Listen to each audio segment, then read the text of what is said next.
A single candle destroyed this family's entire home during Hurricane Helen. A generator killed 19 people in Texas, and countless others lost everything they had in their fridge because of one simple mistake.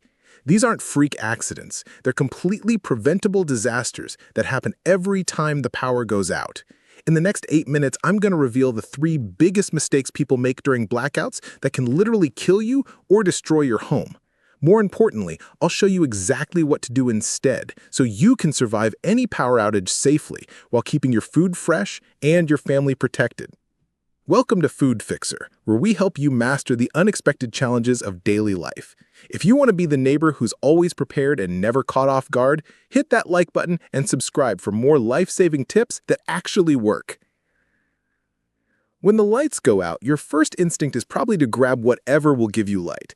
Maybe it's that dusty candle from your junk drawer, or perhaps you're thinking about dragging that generator into the garage. Stop right there. This seemingly innocent reaction is actually the #1 way people turn a temporary inconvenience into a complete catastrophe. Let me paint you a picture of what happened during the 2003 Northeast blackout. New York City saw 60 major fires in a single night. That's 10 times the usual number.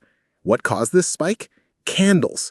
People lighting candles and then fumbling around in the dark, knocking them over, placing them too close to curtains, or simply forgetting about them entirely.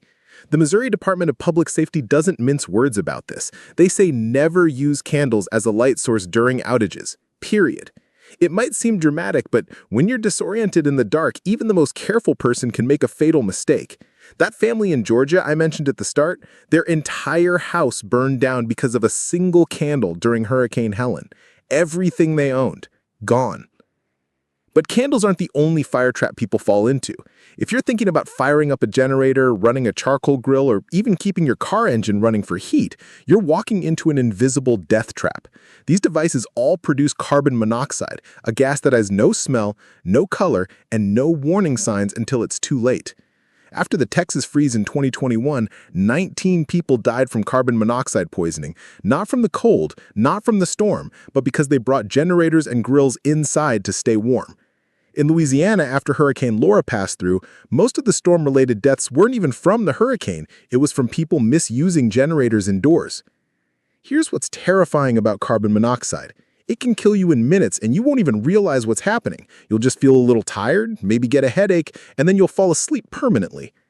Carbon monoxide poisoning is literally more likely to kill you than the actual storm if you misuse a generator. So what should you do instead? First, stock up on flashlights and LED lanterns. They're cheap, they're safe, and most importantly, they won't burn your house down. Keep several in easy-to-find places so you're not stumbling around looking for them when disaster strikes. Consider investing in a modern battery backup power station. Units like the Blue ED Apex 300 can keep your fridge, lights, and Wi-Fi running without any fumes or noise. These devices act like uninterruptible power supplies, switching over instantly when the grid fails. No carbon monoxide, no fire risk, just clean, quiet power. If you absolutely must use a generator, keep it outside, far from windows, with the exhaust pointing away from your house. Follow every single safety guideline. Your life literally depends on it. Now let's talk about mistake number 2, and this one hits close to home for everyone. The moment your power goes out, your refrigerator suddenly becomes the most important appliance in your house. It's also where most people completely sabotage their own survival without even realizing it. Picture this. The lights go out, and within the first hour, you've already opened your fridge 6 times. Once to grab a snack, twice to check if the milk is still cold, once to see if there are any leftovers you should eat first, and twice more just because you're bored and it's become a nervous habit. Every single time you open that door, you're literally throwing away your food supply. Here's the science behind this. According to the USDA, your refrigerator will keep food safely cold for about 4 hours during a power outage, but only if you don't open the door. A full freezer can hold its temperature for 24 to 48 hours without power, again, as long as you keep it closed. Every time you peek inside, cold air rushes out and warm air floods in, dramatically speeding up the spoilage process. And here's a myth I need to destroy right now. Leaving your fridge door open does not prevent bad smells or help anything. It just makes your food spoil faster and wastes all that precious cold air you've been trying to preserve. The FDA has a strict rule about this. Any perishable food, like meat, poultry, fish, eggs, dairy, or leftovers, that's been above 40 degrees Fahrenheit for more than 4 hours may not be safe to eat. Don't trust the sniff test either.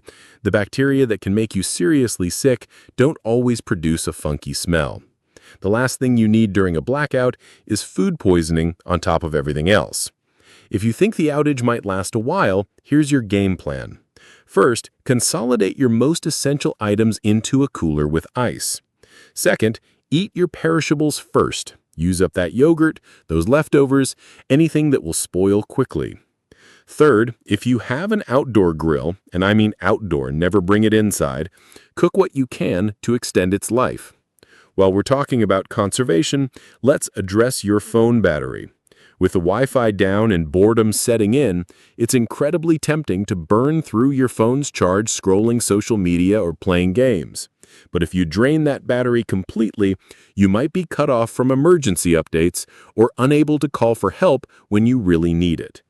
Switch to low power mode immediately, dim your screen, and use your phone sparingly.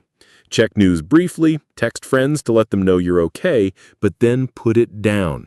This might be the perfect time to break out an actual book, play a board game, or have a real conversation with the people around you. Preserve that battery like it's gold. You'll thank yourself if the outage drags on for days. Now we come to mistake number 3. And this is the one that catches people completely off guard because it happens when they think the worst is over. Imagine this scenario. The power has been out for 6 hours, maybe even 6 days.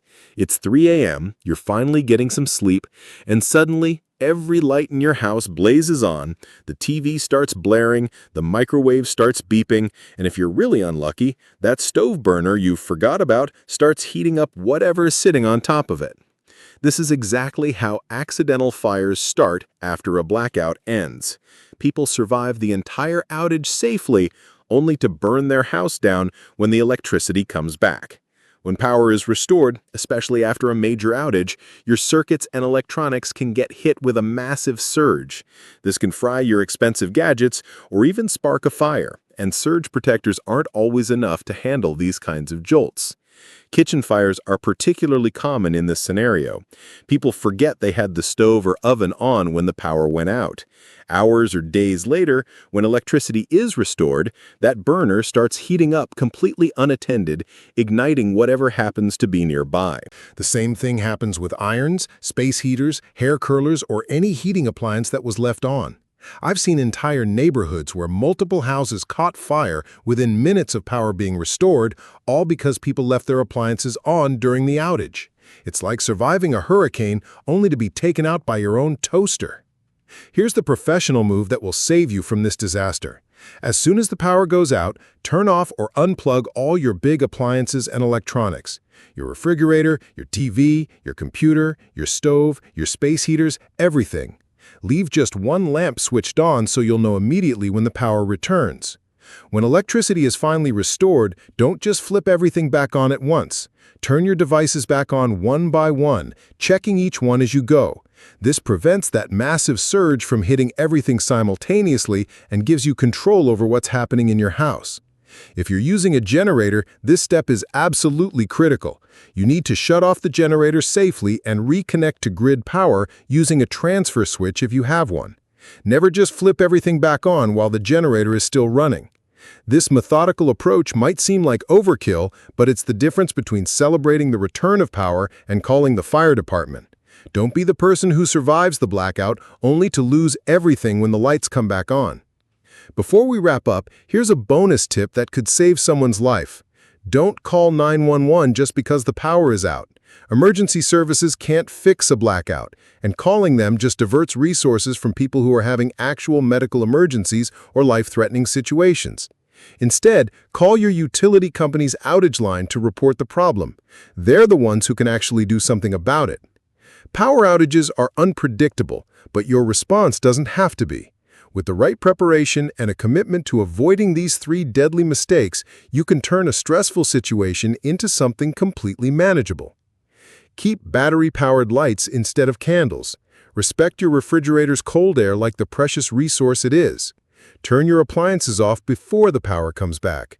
These simple steps could literally save your life, your home, and everything you've worked for.